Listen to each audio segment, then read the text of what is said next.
Hi, bows and bow ties. So, I've been busy lately running the kids to and fro, but I am aware of the Tyre Nichols situation. Now, I must say, I did not watch the actual police videos. I heard a teeny bit of it and I had to click out of it. Sorry, my eye is itchy. And the reason why is because for me, it is triggering, being that I am married to a black man. I have 4 black children, 3 of them, of which are my sons, one daughter.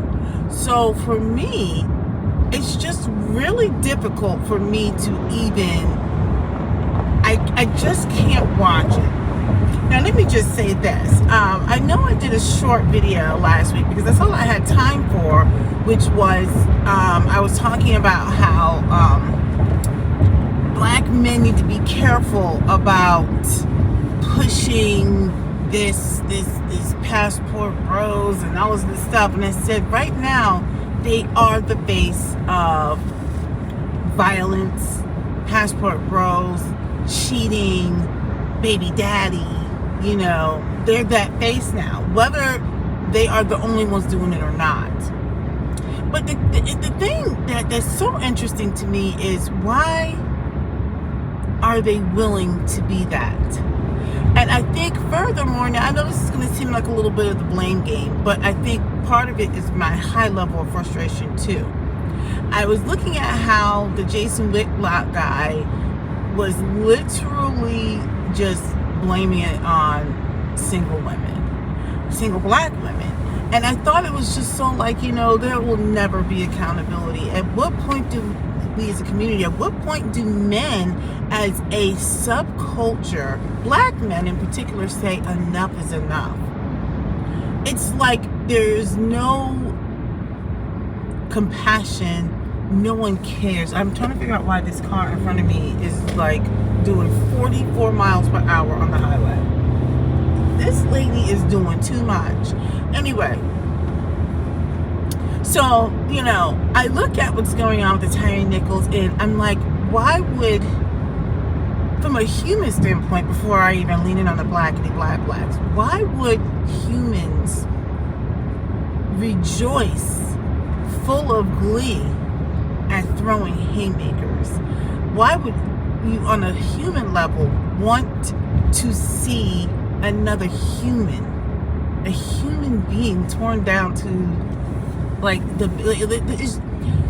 to see the worst part of who we are in our humanity, in our society? We like to walk around talking about we're the Western society, anything like that, and we are just as gutter as any and everyone else.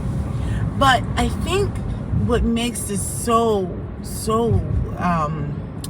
I don't know why it's so triggering for me, because it's not like there hasn't been police brutality before, but to see 5 black men take joy in this, we talk about community self-hate, but this lets me know that the community really does hate themselves. I'm saying collectively. I don't know. How do you make sense of this? I think about black men and they're going to continue to say nobody cares about us. I'm like, you don't care about you. You don't care about you. I'm at a point where I'm like, I just want a huge cultural reset. And people will continuously say it's not the music, it's not this, it's not the culture. It is. It's all contributing. It is. I know this car is not trying to think they're going, no. Zipper, no. I hate when they try to get real silly acting. I just don't understand why we can't do a cultural reset. The music is trash. The rhetoric is trash. The way we treat each other is trash. We literally don't even like each other. And like I said, the way I see black men right now, they don't even like themselves. To rejoice at throwing a haymaker is disgusting. Look, there's multiple ways of slicing what's happening with these police officers. Well, they're no longer police officers. And I know a lot of people are going to focus on the racial aspect about why they are being convicted so much faster than the white officers. And this is what I say to this. I am so sick and tired of people wanting to say, well, it's not fair because they're being charged quicker. I'm like, you know what the rules are. So this is what I would say. If you commit a crime, especially as when it's heinous and disgusting as that, I don't care if white officers or whoever the white counterpart or white subgroup that is the mirror or the antithesis of the black subgroup, I don't care if they get more grace. Now, what do I mean by that? That's not really true, right? I don't mean that in this pure sense, but what I'm saying is, the way I look at it is, if you have a white guy and a black guy and they commit a crime, and I'm talking about something definitely evil, and you complain to me about how unjust the punishment is, of course I will agree, but the way I look at it is, but you knew what the rules were. You still committed a crime. You committed a crime. You did something bad. And so you want to hang your hat on the fact that you should get more grace in how quickly someone indicts you or sends you to jail or for how long. That's a separate issue. I'm like, you literally took a life. That was somebody's son. That was somebody's father. That was somebody's sibling. That was someone's friend, neighbor, colleague. And I know this will enrage people, but I'm like animals. I think I made people unhappy at a Thanksgiving dinner several years back. It was on my husband's side. And we were talking about, I think, Bill Cosby and all of that. Now, did he get out on a technicality or whatever it was, statute of limitations? I forget why he was released from jail. But the way I see it is this. People were upset that he was sent to jail. And I'm like, if he committed a crime, I don't care. They're like, but what about Matt Lauer or blah, blah, blah? I'm like, what about him? You know that the legal system is not just. It has blinders on. But nevertheless, it doesn't negate the fact that you did something bad. So if you are engaged in some sort of trafficking or DV or SA or anything like that, we know that the law will not treat black people specifically the same as non-black people.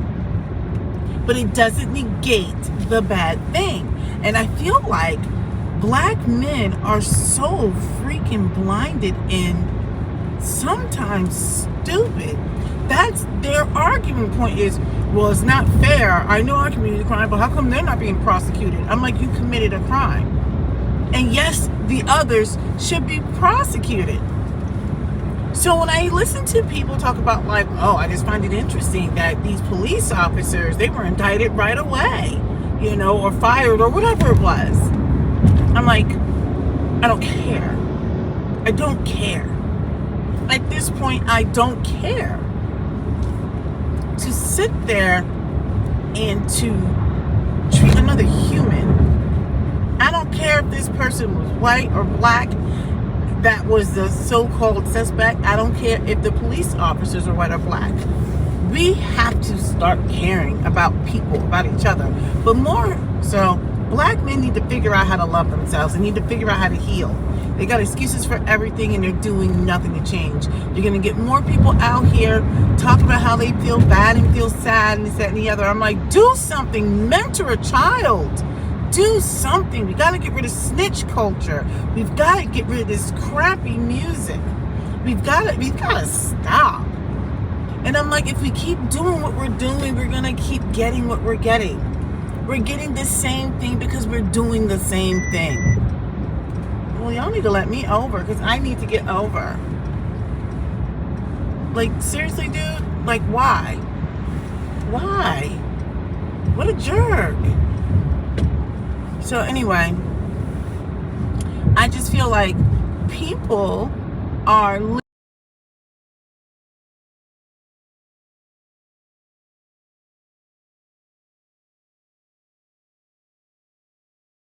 sorry about that. They're taking the wrong take. Because at this point, the take shouldn't be, oh, white officers were able to go long periods of time before they're indicted. I'm like, I don't care. You already know that the justice system is what it is. It is not just. But you committed that crime. When are we going to start loving each other? When are we going to love ourselves? And I'm telling you right now, I don't care what take black dudes take right now, other than the fact that this needs to stop. At this point, we need a cultural reset. We need to literally, at this point, I know people are going to want to say, oh, it's art, it's art. At what point do we say it's not art? At what point do we say it's a form of dog whistling, to continue down this path of destruction and violence? We've got people who are given badges and weapons and they feel empowered. Why do they feel so empowered? Is it because they feel like they have none? To want to take out your own, it is disgusting. People were upset when we moved, even though I lived in a bourgeois area that had a lot of people like me, but we still saw things that we didn't like. And I'm at the point where I'm like, look, I want to go where I feel safest. People get on me because I say I don't want to go to Baltimore. I'm like, Baltimore is a dumpster fire. And they're like, well, why do you say that? I'm like, because it is. I'm at the point where you can't even drive through that city without people wanting to come and squeeze you, and then they feel entitled. If you don't want them on your car, you can get cussed out, you can get robbed, you can get carjacked. And then what people are going to say is like, oh, it's the media. I don't care. There's a reason why there is an image. There are stereotypes to this type of thing. We as a community are effed up. And I'm telling you right now, I want no parts of the shenanigans. And no, I don't think white is right, but let me tell you something. I don't want that either. Because what's happening right now is ridiculous. We have to do better. And I'm telling you right now, don't come in my comments and your feelings about it. I'm like, if you are a black man, you need to go do something. Go raise a child. I don't care if it's yours or not. You guys sound stupid out here talking about these. I'm like, go do something. Go mentor somebody. Like, stop this. Like, we've got people literally saying, oh, you don't have to go to college. Our black boys need to be in college. We need to stop it. They need to have a purpose. We've got men out here literally happy at throwing haymakers. It is disgusting. Go ahead and subscribe and leave a comment. Let me get off of this